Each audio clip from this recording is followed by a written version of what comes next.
I never thought I'd be here." The words felt like a punch in the gut as I whispered them to myself, standing in the cold, sterile hospital room. The hum of machines was the only sound in the room. The beep of the heart monitor, the rhythmic whoosh of the ventilator, it all seemed too mechanical, too clinical for what was supposed to be a moment of celebration.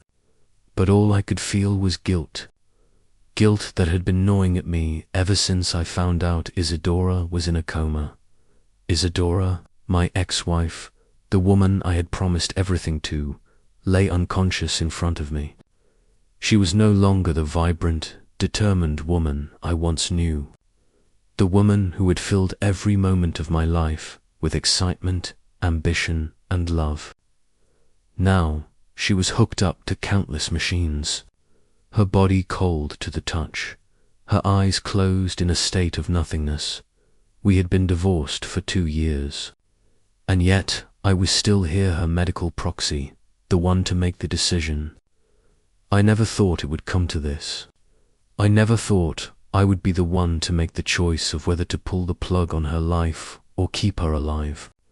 But here I was, the man who had abandoned her when she needed me the most, standing at the brink of a decision that would change everything. She had been pregnant with twins, 2 children I never wanted, twins I hadn't thought I was ready for.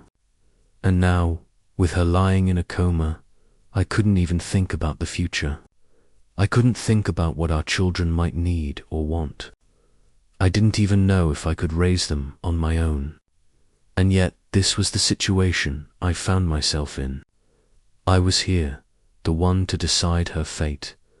I wasn't prepared for this, but I was the one left to make the call. The doctors had explained everything, the risks, the prognosis, but I still didn't know what to do. I couldn't help but wonder if I had caused this somehow. Had my decision to walk away from her years ago somehow led to this moment? Did she stay in the coma because of me, because of the years of emotional neglect I had put her through? I looked at her again, her pale face, her dark hair spread across the pillow, and all I could see was my failure. I had walked away when she needed me the most. I hadn't been there for the pregnancy, for the late-night cravings, for the nervousness, for any of it. I had been too wrapped up in my work, too focused on my empire to notice that the woman who had once been everything to me was now on the brink of life and death. I had failed her, and now I had to decide if I was going to make the decision to let her go, to pull the plug, as they say. It wasn't a decision anyone should have to make, but here I was. And then there was Emily, our daughter. My daughter. I hadn't been there for her, either. I didn't know her like I should have. I didn't know what kind of person she was, what she liked, what she didn't, but I couldn't help but feel the weight of my absence. My heart broke for her, for all the things she would miss. A father, a family. I had been too caught up in myself to see that she was growing up without me, and now I had to somehow make up for all that time I had lost. I leaned against the wall, trying to clear my head, but nothing made sense. There was no way to go back in time and fix what I had done. I couldn't go back and undo the mistakes that had led us here. All I had now were the consequences of my actions, and the consequences of walking away from my family. But then again, I had always been the one to make the hard choices. I had built my business empire from the ground up, made difficult decisions in boardrooms that no one else had the courage to make. So why was this different? Why did it feel like this decision was the hardest one I would ever have to make? The reality hit me. This was about more than just Isidora's life. This was about me facing everything I had been running from. I had pushed her away. I had pushed away my responsibilities as a husband and as a father. And now I was forced to confront the truth that I had abandoned my family for the sake of something that didn't matter as much as I had thought. I walked over to Isidora's side, brushing a strand of hair away from her forehead. She was so still, so cold. I wished I could change the past, but I couldn't. I could only face the present and the future, whatever that might be. I wasn't sure I could make the right decision. But I knew one thing. I couldn't leave it up to the doctors. I had to make this choice for myself. For my children. For Isidora. The door opened behind me, and a nurse entered the room, interrupting my thoughts. She glanced at me and then at the machines, making her way to the monitors.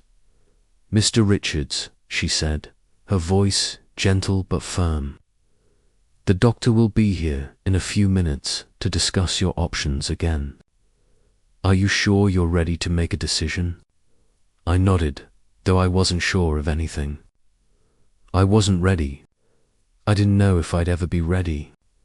But I had to do it.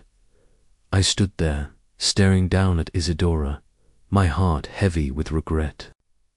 I had failed her once, and now I was being asked to make a decision that could either save her or end it all. I took a deep breath, trying to steady my nerves, but nothing could prepare me for the choice ahead. The choice I had to make. And as I looked down at her, the woman who had once been the love of my life, I realized that I didn't know what it meant to love anymore. Because if I truly loved her, I wouldn't have let it get to this point. But here I was, and this was my mess to fix. I sat there, feeling the weight of the decision pressing down on me like a heavy storm cloud. The air around me felt thick, suffocating, and I had never felt more trapped in my life. Isidora, my ex-wife, lay unconscious in front of me, her body still warm but lifeless in spirit. The machines were keeping her alive, but I didn't know if that was enough. The doctors had given me their assessment. She was in a coma, and there was a small chance she could wake up, but even that was uncertain. They said the longer she remained in this state, the less likely it was she would ever fully recover. And yet I couldn't just let go. I couldn't just pull the plug on her life. I wasn't that man. Or at least, I didn't want to be. But then, as I looked down at her, the woman I had once promised everything to, I couldn't help but wonder, was I doing this for her or for myself? Did I really want to bring her back just to make myself feel better? To redeem myself for all the times I wasn't there? Was it my guilt driving me, or my love for her? Or was it something else entirely? I hadn't been there for her, and now I was being asked to decide whether she would live or die. And in that moment, I realized just how far I had fallen. The powerful CEO, the man who controlled everything, had no control here. I wasn't in charge of her life or death. I was just a man trying to make sense of the mess I had made. I closed my eyes for a moment, breathing in deeply, as if trying to gather the strength to make the right decision. But what was the right decision? Was there even one? The guilt I felt was overwhelming. I had left her. I had chosen my career over her, over the family we had built together. I had told myself I was doing it for the good of everyone, that I was working tirelessly to create a future we could all enjoy. But now I saw how hollow that reasoning was. I had built an empire, yes, but I had destroyed the one thing that truly mattered in the process: my family. My love for her had been buried under a pile of ambition, and I didn't realize it until it was too late. How could I have been so blind? How could I have walked away from everything she and I had dreamed of together? The love we had shared had been real at least. It felt real to me back then. But I had chosen to let it go. I had chosen to be the man who always put his work first. I could still hear her voice in my head, the way she used to tell me, "Maxwell, You can't build your life on your own. You need to build it with me, with us." And I ignored her. I ignored the one thing she had asked for. I thought I could be the man who built everything alone, who didn't need help from anyone. But now I realized that the loneliness I had felt for so many years wasn't just because of my work. It was because I had driven away the one person who truly mattered, the one person who had loved me unconditionally. My phone buzzed on the table beside me, pulling me from my thoughts. I glanced down at it, and my heart sank. It was a message from the hospital, an update on Isidora's condition. No significant change. We will need a decision soon. I stared at the screen for what felt like an eternity. The words were simple, cold, and clinical. It wasn't like the movies, where someone would give a dramatic speech or there would be a sudden, life-altering moment of clarity. There was no easy answer, no grand gesture, just a man alone with his choices. I ran a hand through my hair, letting out a long, frustrated breath. I looked at her again, her face, her body, so still and yet somehow so present. And I knew I had to decide. But how could I? How could anyone? I stood up, pacing the room in frustration. I had always prided myself on being able to make decisions quickly, and being able to calculate the risks, weigh the outcomes, and act. But this was different. This was about a life. I had spent so many years pushing Isidora away, and now I was the one left holding the weight of her fate in my hands. I had never been so helpless in my entire life. How could I live with myself if I made the wrong choice? How could I live with myself if I chose to end her life, even if it was the more logical decision? How could I live with myself if I chose to keep her alive, knowing she might never wake up, knowing she would never be the woman I remembered? The room felt smaller as my thoughts spun in circles, each one leading me back to the same place. It wasn't just about Isidora. It wasn't just about the twins or even about me anymore. It was about her. It was about the woman I had failed in every way imaginable. The woman who had given me everything and asked for nothing in return. I glanced back at the machines, the constant hum of life support. A part of me wanted to turn it all off, to end the suffering. But the other part of me wanted to hold on, to believe in the miracle that might come. What would it mean if I gave up now? What would it mean if I let her go? Maxwell. A voice from the doorway startled me. I turned around to see Dr. Green, the chief of staff, standing in the doorway. He had been overseeing Isidora's case since she arrived, and his presence made everything feel more real. "How is she?" I asked, my voice hoarse.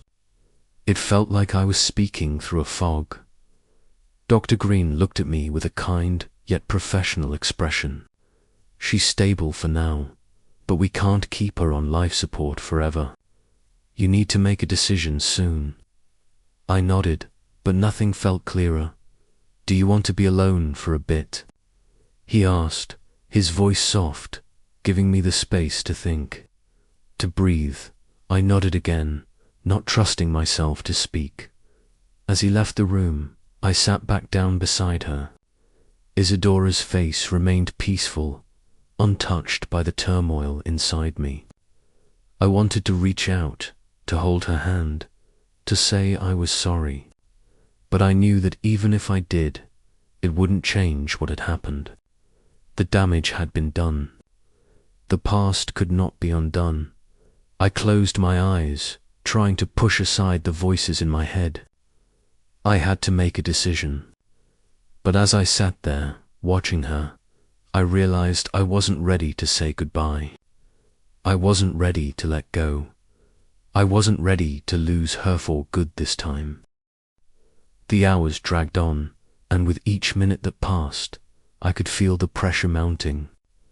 The doctors had told me that I needed to make a decision soon, too soon, it seemed. Was it really time to make the call? Was it even my decision to make? Samantha, my ex-wife, lay motionless in front of me, her life hanging by a thread. I sat there, staring at her face, a million thoughts racing through my mind. She had been the love of my life, the one person who had stood by me when I didn't deserve it. And now I had to decide whether she would live or die. I leaned back in my chair, rubbing my temples, trying to push away the overwhelming sense of guilt that continued to wash over me. How had I ended up here? I had always been so sure of myself, so certain that my business would be my legacy, that everything else, my family, my personal life, would fall into place. But it hadn't. It had all fallen apart. I should have been there for her. I should have been there for Emily, for the twins we now had.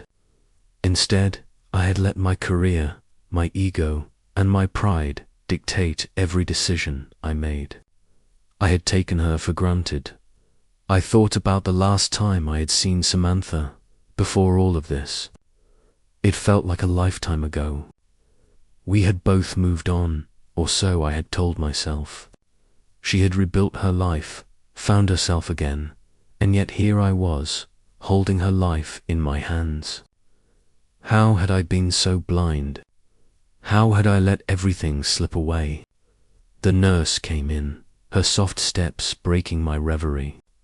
She smiled politely, but there was a sadness in her eyes that I couldn't ignore. "Mr. Thorne, the doctors are waiting for your decision," she said gently. "I understand this is difficult, but you need to let us know what you want to do." Her words hit me like a cold wave. The finality in her voice made everything feel too real. I had to make the call, and yet every fiber in my being screamed to keep holding on, to wait just a little longer. But why? Why was I holding on so tightly? What was I holding on to? I glanced back at Samantha. Her chest rose and fell rhythmically, the machines keeping her body alive, but her soul seemed to be somewhere else. I didn't know what she would want. I didn't even know if she would want to come back. If she could come back, "Give me a few more minutes," I said to the nurse, my voice barely above a whisper. She nodded and left the room, closing the door quietly behind her. I was left alone again with my thoughts, with the unbearable weight of the decision I had to make. I had never felt so small, so powerless in my life. Every choice I had made up until this point had been about control, about doing what I needed to do to succeed. But now I realized that control was just an illusion. I couldn't control this. I stood up from the chair and walked over to the window.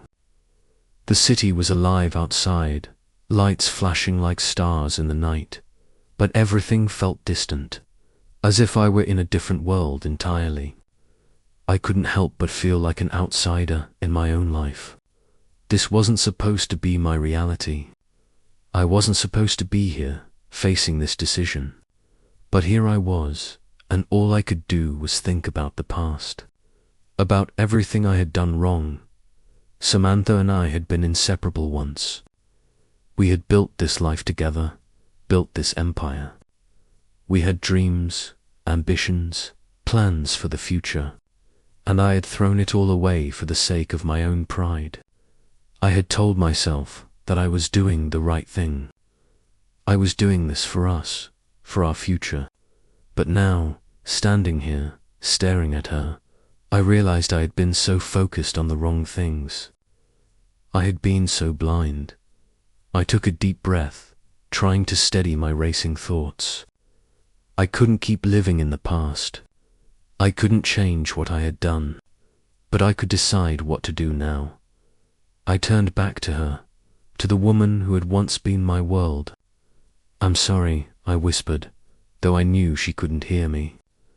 I was sorry for all the years I had wasted, for the love I had taken for granted, for the family I had neglected.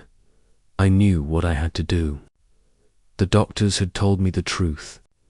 There was no coming back from this. Samantha's body might be alive, but her mind was gone. She was no longer the woman I had once loved, and maybe, just maybe, it was time to let her go. But as I stood there, making that decision in my mind, something inside me still wanted to fight. I still wanted her to wake up.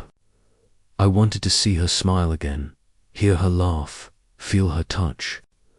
I wanted to fix everything I had broken.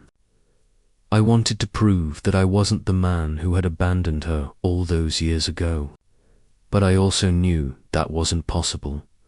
I had to make the decision that was best for her, not for me. And that was the hardest part.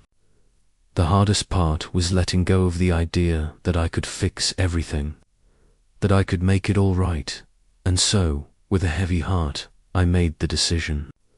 I walked over to the phone by her bedside and dialed the number. The doctor answered on the first ring. "I've made my decision," I said, my voice steady but filled with a sadness I couldn't contain. "It's time to let her go." The days after I made the decision passed in a blur of sterile hospital rooms and the sound of machines keeping Isidora's body alive. I had signed the papers, authorized the doctors to disconnect her from the life support, and now there was nothing more to do. It felt like I was standing at the edge of an abyss, and I was unable to turn back. I spent those days going through the motions. Each time I walked into her room, I would look at her, still breathing with the help of machines, her face pale, her body fragile. I felt so incredibly helpless. There was no finality, no resolution, just this uncomfortable waiting game where every second that passed, every breath she took, felt like it could be the last. The hardest part wasn't the decision itself, it was watching her. Watching the woman I had once loved. The woman who had stood by my side when I had nothing, now reduced to this fragile existence. The guilt I felt was suffocating, so all-consuming that at times I could barely breathe. I had let her down. I had turned my back on her when she needed me the most. I had spent years believing that my success would be enough, that I could provide for her with my career, with my wealth, with everything I had built. But I was wrong. The world I had built felt empty now. The meetings, the deals, the praise it, all felt shallow, hollow. In the quiet of the hospital room, with nothing but the sound of machines filling the silence, I realized that I had been chasing the wrong things. I had been chasing everything except what truly mattered, and now I had nothing left. I tried to call Samantha's family, to talk to Emily, but each time I picked up the phone, I found myself at a loss for words. I wanted to say something to make it all okay, but I knew that nothing I said would ever make up for the years of silence, for the pain I had caused. I had missed out on everything that really mattered: my daughter's childhood, my wife's dreams, the life we could have built together. And now, here I was, left alone to deal with the mess I had made. The moment I knew it was time to say goodbye came late one night. I had been sitting beside her bed for hours, watching her sleep or what appeared to be sleep, and I felt this sudden surge of clarity. I had been holding on, hoping for some miracle, some sign that she would wake up, but the reality was that she was already gone. The woman who had been everything to me, who had held our family together, was slipping away, and there was nothing I could do to stop it. I stood up and walked over to the window, looking out at the city lights. The view was breathtaking, the lights of San Francisco stretching out before me, but it all felt so distant, so irrelevant. My thoughts wandered back to the days when Samantha and I had first met, when we had dreamed of building a life together. Back then, everything had seemed so full of possibility. But somewhere along the way, I had lost sight of what really mattered. I heard the soft click of the door opening, and when I turned around, I saw Dr. Green standing in the doorway, his expression somber but gentle. "Mr. Thorne," he said, his voice soft, "we've been waiting for your decision. The family and the staff are ready to proceed when you are." I nodded, swallowing the lump that had formed in my throat.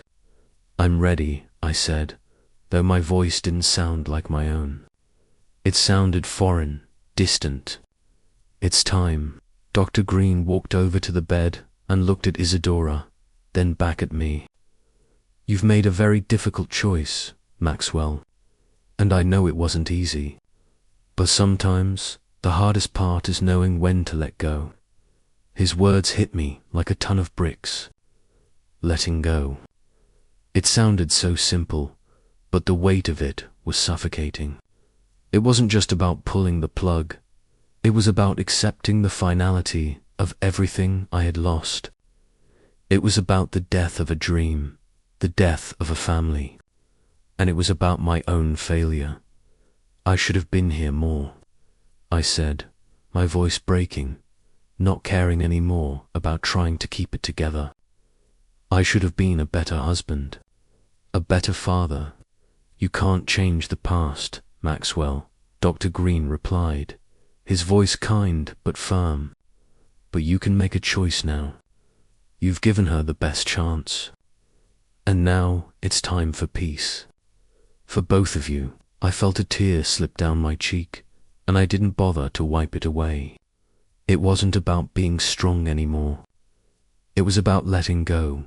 The doctors disconnected the life support, and the room became eerily silent, except for the soft beeping of the heart monitor as it gradually slowed. I stood there, holding her hand, whispering words I never thought I would say. "I'm sorry, Isidora. I'm sorry for everything. I failed you. I'll never be able to forgive myself for that. But I hope, wherever you are, you find peace. And I hope Emily does, too." I kissed her forehead, the coldness of her skin like a final reminder of everything I had lost. And then, with one last lingering look, I turned away. The days after Isidora's passing blurred into one long, endless stretch of numbness. I had made the decision to let her go, but I had never imagined how much it would affect me. I thought I had prepared myself for this moment. I thought that once I made the choice, I could walk away, let the weight of it settle, and move on. But the truth was, there was no moving on from this. No easy escape. I spent the next few days in a haze. The world around me continued on meetings, calls, messages, but none of it felt real. None of it mattered. I had lost the woman who had once been my everything, and in her place, all I had was emptiness. The funeral came and went, and I stood there, numb. I had never felt more alone in my life. The ache in my chest was constant, unyielding, like a heavy weight I couldn't shake off. I had been there for the ceremony, for Emily, for everyone who showed up to honor Isidora. But it felt like I was living in someone else's life, a life that didn't belong to me anymore. Emily had been distant with me since the day Isidora passed. I understood why. I had been a stranger in her life for so long, and now, at the worst possible moment, I was trying to step in and be the father she had never known. I knew it wasn't going to be easy. I knew that trust couldn't be rebuilt overnight. But I couldn't help feeling that if I didn't try, I would lose her too. The first few days after the funeral, Emily barely spoke to me. She went to school, came home, and locked herself in her room. I could hear the quiet sobs behind the door, the sound of a girl who was trying to process the death of her mother, the death of the life she thought she knew. And I couldn't even help her. I thought about calling Samantha, about asking her for advice, about reaching out to her, but I knew I couldn't. I couldn't burden her with this. She had her own life, her own family now, and I wasn't sure if she would ever forgive me for what I had done. I wasn't sure if anyone could forgive me, but I had to try. For Emily, for myself, I spent days trying to connect with Emily, trying to show her that I was here for her, that I would do whatever it took to make things right. Slowly, she started to let me in. It wasn't easy. Every word, every gesture felt like pulling teeth. But I didn't give up. I showed up at her school events. I stayed up late helping her with her homework. And I tried, in every way I could, to be the father I had failed to be for so long. It wasn't perfect. It never would be. But little by little, Emily started to open up. One night, as we sat on the couch watching a movie, she looked at me for the first time in what felt like forever. "I miss Mum," she said, her voice small, fragile. "I know." "Sweetheart," I whispered, my voice catching in my throat. "I miss her too." And in that moment, I realized that I would never be able to fix everything. I would never be able to erase the past. But I could be here for Emily now. I could try to give her what she needed, what she deserved, but the pain of losing Isidora, knowing that I had failed her in every way possible, was something I would carry with me. For the rest of my life, a few months passed, and Emily and I began to build something new.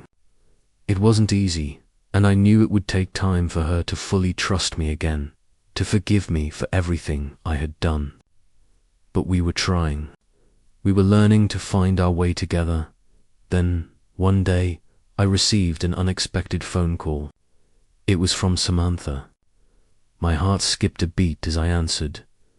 "Maxwell," she said softly, "I've been thinking about everything." I waited, my heart pounding.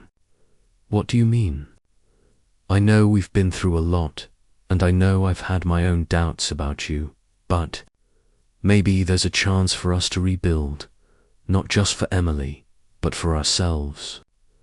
I don't know what that looks like yet, but I think we need to try." I couldn't believe what I was hearing. After everything, after all the pain, after all the mistakes I had made, she was willing to try again. A part of me wanted to jump in, to apologize, to promise her the world.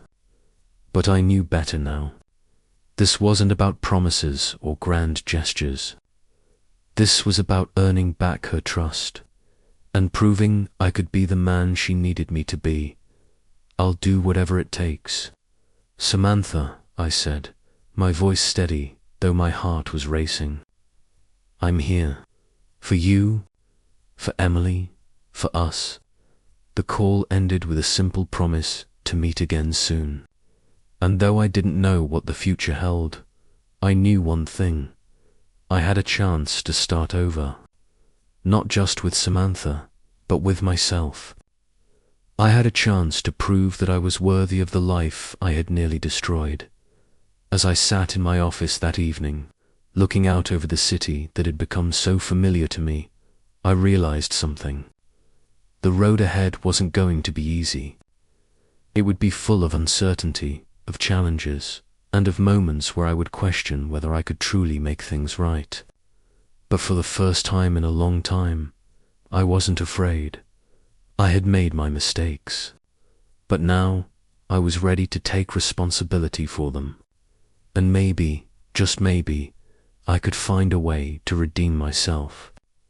For Samantha, for Emily, for the family I had lost,